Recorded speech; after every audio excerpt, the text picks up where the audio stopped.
Hey guys, welcome to today's video, and it's what if Grandpa Gohan had cut off Kid Goku's tail. So it's logical to believe that Grandpa Gohan would have made the connection between Goku's tail and the moon being involved in this transformation. Just like Yamcha figured out that Goku's tail was responsible for his transformation, it's also stated that Gohan made the connection between looking at the full moon. But for this what if, we're going to say that he cut off Goku's tail to stop this ever happening again, to stop him transforming into a great ape. So this would mean that Gohan never dies, and that Goku never loses this grandpa figure, this father figure in his life. Also, he continues to train with Gohan until Bulma arrives. So Goku gets a lot stronger. He doesn't have the interaction between Bulma and her car trying to attack it. She instead comes to the house where Goku and Gohan are just enjoying their meal. Bulma bursts in and asks for the Dragon Ball, and they begin to have a discussion about what she's talking about, what she wants. So in this case, Goku doesn't see the Dragon Ball as his grandpa, so because he never died, Goku doesn't see the Dragon Ball as a connection between him and his grandfather as the object that he gave him to remember him by. It's just a Dragon Ball in his grandpa's prized possession. And once Bulma has told them about the story of the Dragon Ball, Goku gets really excited and he wants to join in the journey. Gohan is very skeptical but believes that Goku would benefit greatly from actually going to experience this with Bulma, experiencing what life has to offer. So he allows him to go, and he says that Goku needs to be careful, warns Bulma that Goku isn't an ordinary child. He's very special, strong and naive. But with a few more years of Gohan actually being around to mentor Goku, to raise him, he's not as naive as what he originally was. He's slightly more socially aware, not quite as dumb, but he's still only ever met his grandpa, that's it. So the journey with Bulma, initially it's not that different up until they meet the Ox King. So now that they're talking, and Goku goes to get Master Roshi like he initially did. Once they've arrived back to the Ox King's castle, Goku recognises the Kamehameha wave. Gohan had been teaching it to Goku, who has learnt a small. He's managed to do a small blast, but nothing quite substantial. And when he copies the way Roshi does it, the blast is 10 times more powerful than the one that he initially did in the original story. And Roshi and the Ox King are amazed. And they realise that he is Gohan's grandchild. Three of them begin to talk, and because Gohan isn't dead, they have a bit more of a laugh about stories about Gohan, and Roshi decides to get in touch with him. So now we'll leave Goku and Bulma to their story, because that doesn't change. The rest of that stays the same for now. So Roshi gets in contact with Gohan, asking him, where did this strange child come from?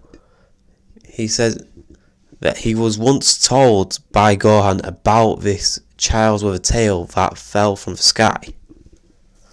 But now Roshi is more intrigued now he's met Goku, and asks Gohan to come and visit him. So, once Gohan arrives, the two begin to talk about Goku's immense power and his potential. But Gohan makes Roshi aware that Goku, he's quite simple and originally had an aggressive tendency before this accident that caused him to bang his head.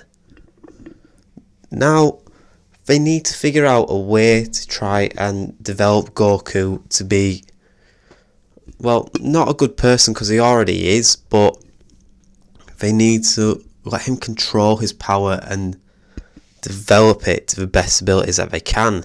But also, like Roshi originally tried to do, teach Goku and mentor him in an intellectual way as well.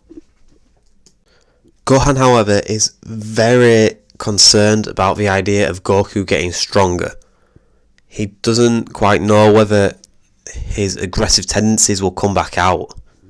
So he's quite concerned that if Goku gets stronger, his urge to fight will come out more and he'll become more evil or mischievous.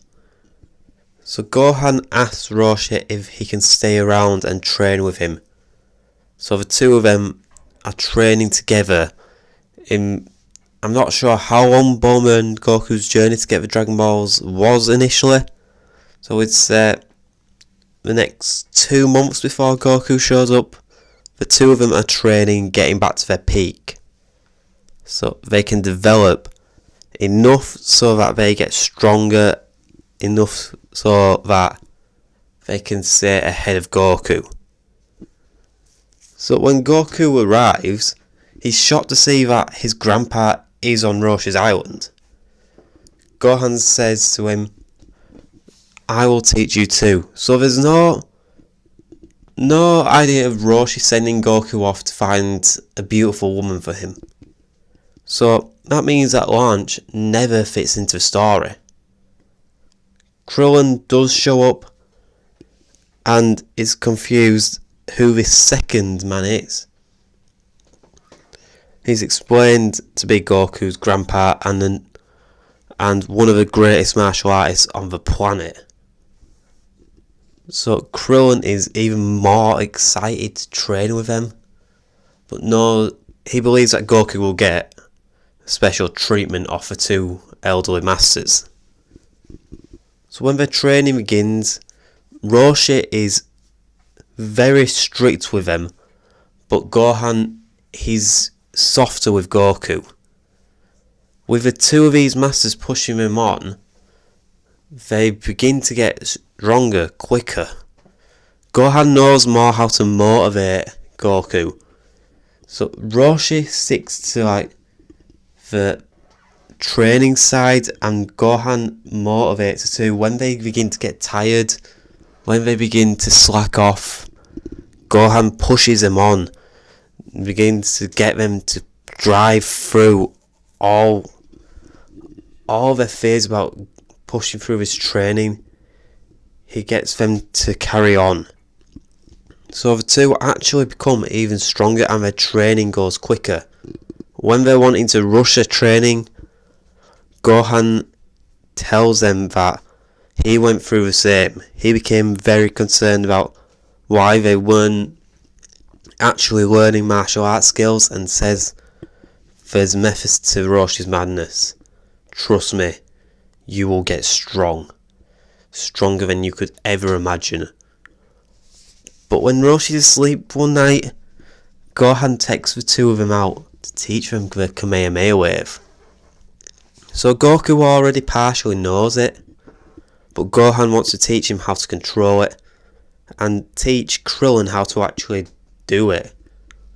So for the last 3 months of their training, Roshi's teaching them actual martial arts skills, well, a little bit because their training's more advanced, and Gohan is teaching them about ki and actually how to use the Kamehameha wave. So by the time of the tournament, Goku has actually mastered the Kamehameha wave and Krillin has a very strong blast, which Roshi is actually unaware of. So the actual preliminary rounds of the World Tournament, they go as per normal. Nothing really changes. Then when we get to the finals, Roshi, well, the first round, it just goes the same. There's no need for Krillin or Goku to change how they fight in the first round. And now, the second round, Krillin versus Jackie Chun. It's actually a more intense fight. Roshi's actually getting pushed back. And Krillin's getting carried away. He's getting very cocky to see that he's actually holding his own against this master. When Jackie Chun is about to finish it, that's when Krillin fires a Kamehameha wave and catches the master off guard, knocking him to the edge of the ring. And Krillin goes to knock him out of the ring. While he's off guard, Jackie Chun quickly fires a Kamehameha blast back of his own out of pure reflex and shock, which blasts Krillin straight out of the ring, knocking him out cold and severely hurting the young fighter. Everyone just stops in silence and is shocked by actually what has just happened. Krillin is rushed to the infirmary, and Jackie Chun, Master Roshi, is feeling very guilty about this. So guys, I'm going to leave it here. What will happen in the final between Jackie Chun and Goku? Will Roshi's guilt stop him from going all out against Goku? Or will he want to do the same to Goku just to teach him a lesson? Thanks for watching, guys, and I'll see you all next time. Bye.